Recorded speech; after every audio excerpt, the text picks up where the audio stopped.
think of this scenario. You're in a car and you're driving behind another car that keeps stopping and starting, to the point where you get irritated, annoyed, angry, and you come to a stoplight. Hello.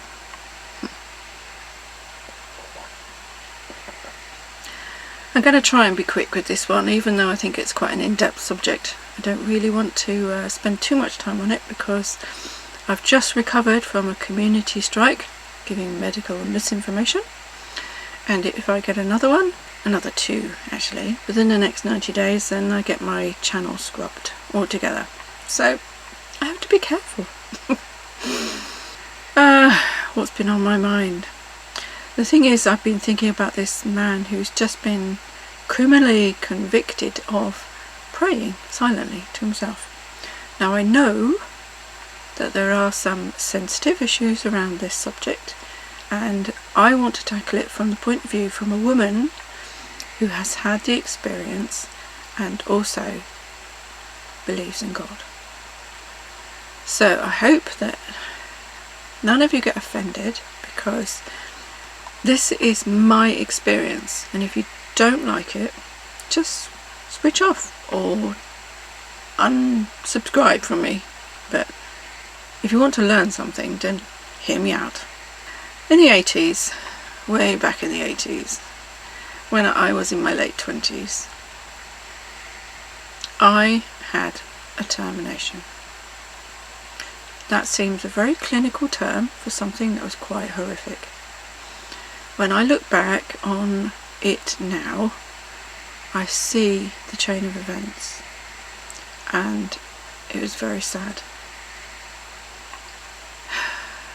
A very deep grief came over me. I can see it now, the decisions I should have made, but I was encouraged to think otherwise. I'm not blaming anybody. I only have my own self to blame. I cannot use ignorance as an excuse, because there's always information around, and if you ask the right people, then the information is there. It's up to you to choose to take it or not. However, I must say that I asked a few key important people in my life, and not one of them told me to keep it. It is a very harrowing process to go through, from the very beginning right to the very end of it. And even now, I'm still feeling the repercussions of that choice.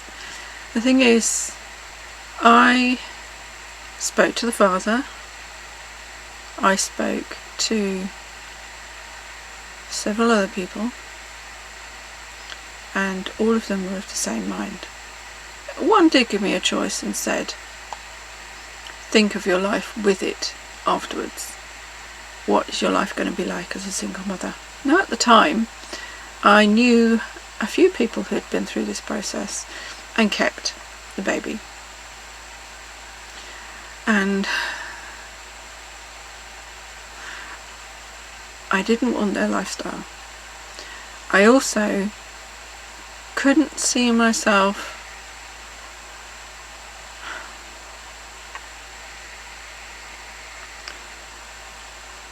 marrying the father, and I didn't want to get married just because I had a baby. I wanted to get married because I wanted the man to love me. Now, I had all those decisions going on, as well as having all my hormones being changed at quite a rapid pace. I made the decision to, as somebody said to me, get rid of it. So I went to the hospital. It was John Radcliffe in Oxford, and I got into their gown, lay on the bed, and this nurse came in and gave me this massive thing to put inside me. It was like a squidgy bullet, basically. Some form of medication to start the process, your body to start rejecting it. And I looked at it and I was frightened. I didn't want to. And I felt there and then that I'd made the wrong decision. And I thought, get the nurse to come in. And I told her, I said, I don't want to do this. I can't do this. I can't. And I was tears in my eyes. I was feeling really upset. So instead of saying to me, okay, let's take you aside, sit you down and sit with your thoughts for a bit. No, they must have had a schedule or something, because what she said was, I'll do it for you. I'm not blaming her either, because at the time I should have just said, put my foot down and said, no, you're not going to do this to me. I'm going to keep the baby. That's what I should have said. But I didn't.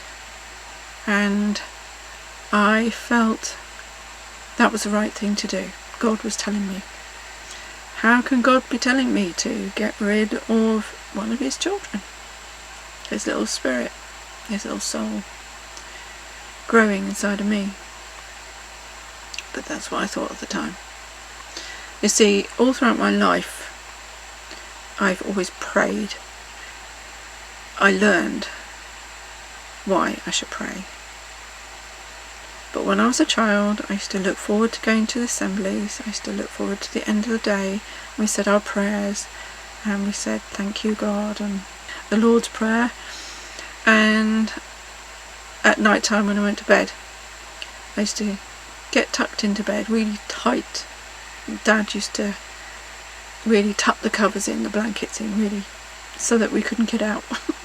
I think it was a game. And I used to struggle to get my hands out and put them together and say a little prayer just before I went to sleep. Every time. I didn't get on my knees and kneel by my bed and pray. I used to just say them while I was in bed. And that's been a pattern throughout my life. Going to bed, and just before I go to sleep I say a prayer. So it was always very first thing on my mind in the morning and very last thing on my mind at night time. It was only during 1994 that I began to realise what God was all about. Up until that moment I just kept asking, who are you? What do you do? What are you there for? Why is there so much suffering in the world? You know, all those general questions. I wanted to know about Jesus. I wanted to know him. I didn't know how to. I kept reading the Bible. It made no sense to me. I went to Sunday school when I was a child and all we did was play games. I think it was an excuse for my parents to get us out of the way, just for a few hours. But all the way through, God has been in my life, even if I didn't know what it was that I was doing at the time. When I came to the point of having to eliminate this baby, I didn't know anything about what the procedure was. Nobody explained to me what it was, how it was done, or how long it would take, what the after effects would be, what the emotions I would feel would be like. Well, I'm coming at it from a point of view of lots of knowledge and experience right now. I can tell you, at that time I was experiencing a lot of grief and deep, intense sadness, and I didn't know why. But now, having grown to this ripe old age of into my 60s, I do understand an awful lot more about it. And not only that, age is a good leveler, but also learning, understanding how the brain works, the emotion works, how people communicate, why people make the decisions they do, where the pain comes from, why there's suffering in the world. And I've married that with my knowledge of God. And I look back now and I realise I should have made a different decision. But they're the decisions I made. And I have to live with those now. It was painful, not physically, but emotionally. Which is why I am talking about this subject with this man. Because not only does the female feel loss, but the man does too. And the thing is, we haven't been taught how to communicate properly together.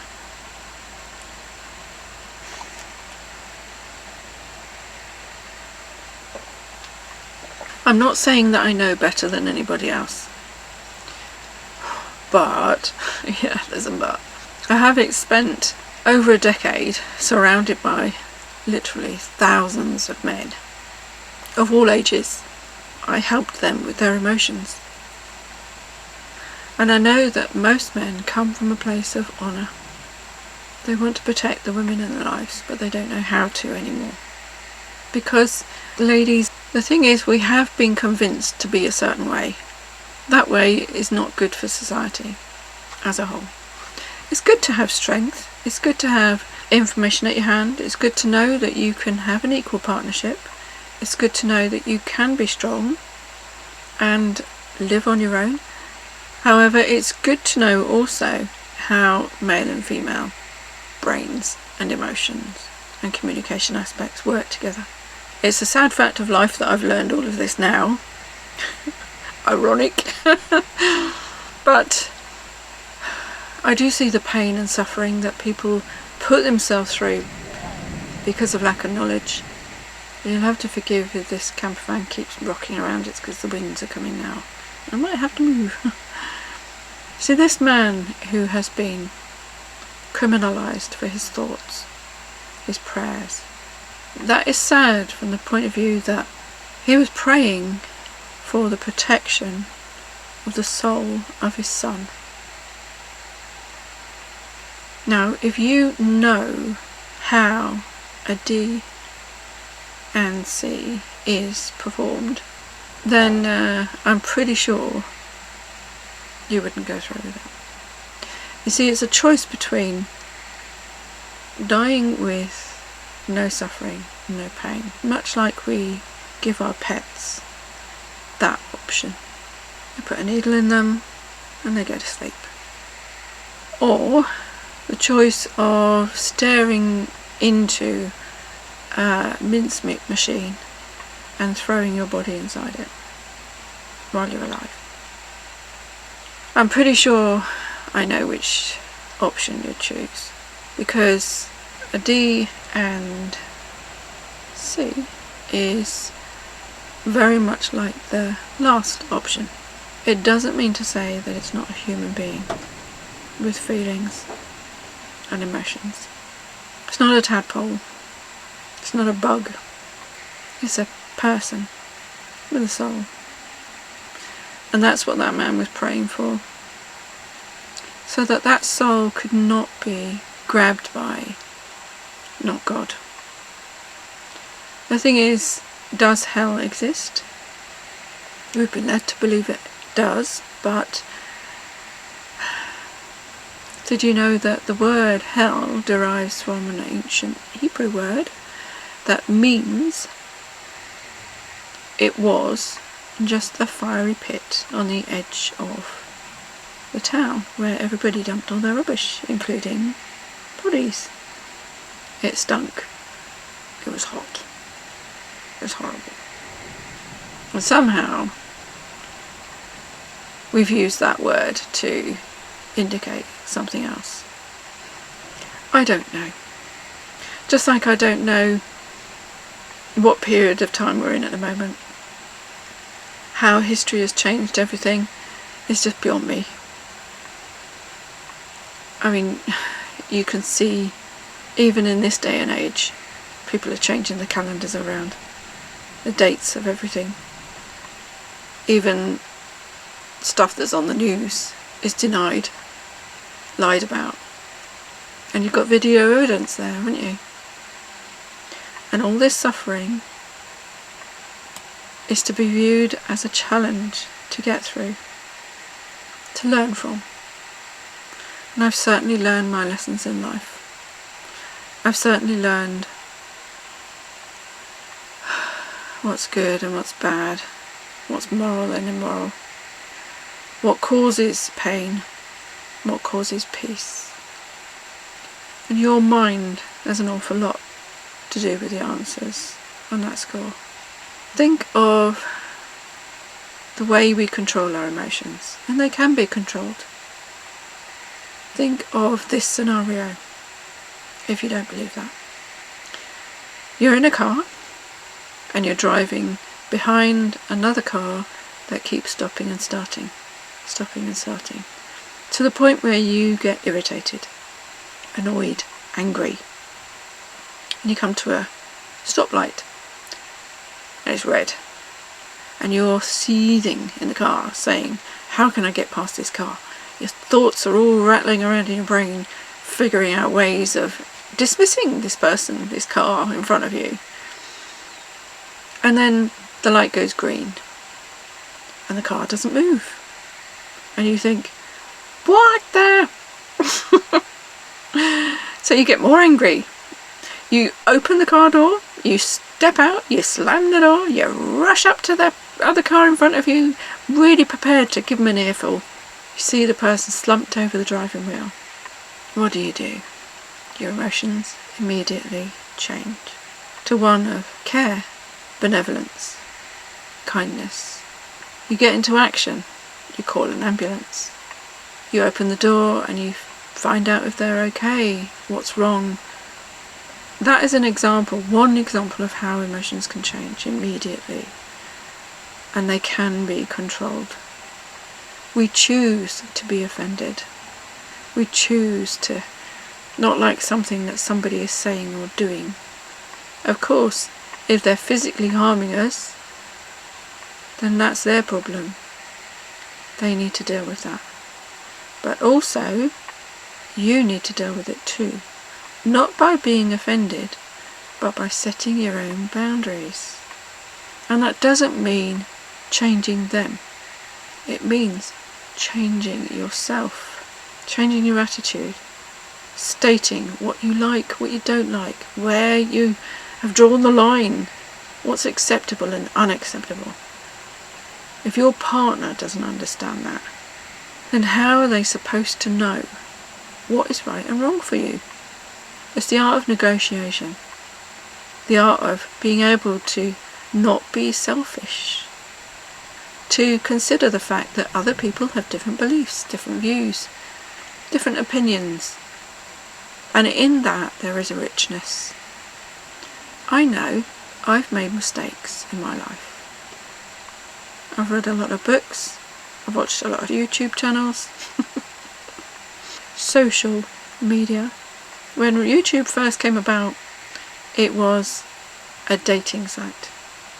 But YouTube has grown into this wonderful thing, being able to give you the whole gamut of experiences that life has to offer on your desktop, in your living room, in front of you, from all over the world, every culture, every age, every different human being and animal you can see, experience life. Of course, there are some evil people out there who show some despicable things, but then it's your choice to do something about it by saying, no, I'm not going to follow that, I'm not going to watch that.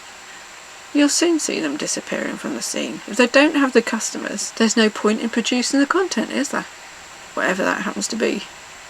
We all have our lives to lead. We all have our different views, different outlooks. That's what diversity is, being able to see another person's point of view and not take offence. Because when you take offence, you don't learn anything.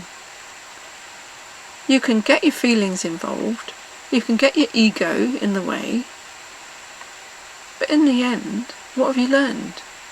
If you sit there and listen and learn, then you become a more rich person. You have depth to your character. It is sad that people are quick to react rather than respond. And there is a difference between them. You react by your emotions, but you respond with your brain. You only need a reaction if you're in danger. And I think we've skewed the lines a little bit over the years. So this man, who has now got a criminal record because he thought about praying for the protection of the soul of his unborn child, That is, well, you fill in the blank. When I think back to when I went through that process, I didn't know anything. I was ignorant. That ignorance is not an excuse. I mean, I've learned, how can God accept me knowing that I've done that? I've wept buckets over the years because of that. But there is this thing called forgiveness. And if you can learn to do that, then God will give that to you in abundance. And it is a freeing idea, knowing that somebody just loves you completely in order to give you the chance that you need to save your own soul. And the amount of people that choose God before the end is unbelievably large, because they don't know what is beyond the end of this life. When we give up this meat suit, this overcoat. Think of Lady Gaga dressed in all that meat when she went on stage that time. That's an ugly portrayal of how your beautiful body clothes your soul. And it's a gift, this life, that we mustn't squander. And you think of all the vast differences, infinite possibilities of life that are just displayed on YouTube alone. It's fantastic. And the vast majority of those people are wonderful, wanting you to learn something, giving you an experience of their life, showing you how they live in all these different cultures all across this beautiful big world that we live in. I hope that that man who has had that judgment put against him for praying silently, I hope he takes it to the High Court, and I hope that justice is served. And I hope that money that causes all this greed and this injustice in life is taken out of the equation. Maybe I'm looking at life in rose-coloured glasses, but I have a hope for mankind. And I know that God will win in the end. I didn't want to preach, I didn't want to lecture you, but I just wanted you to see how I felt as a woman, as a psychotherapist, as a person who's been through that experience, and as a person who loves God. All these things that are on different sides of the equation in that case. That man who is now living with the grief. Bye for now.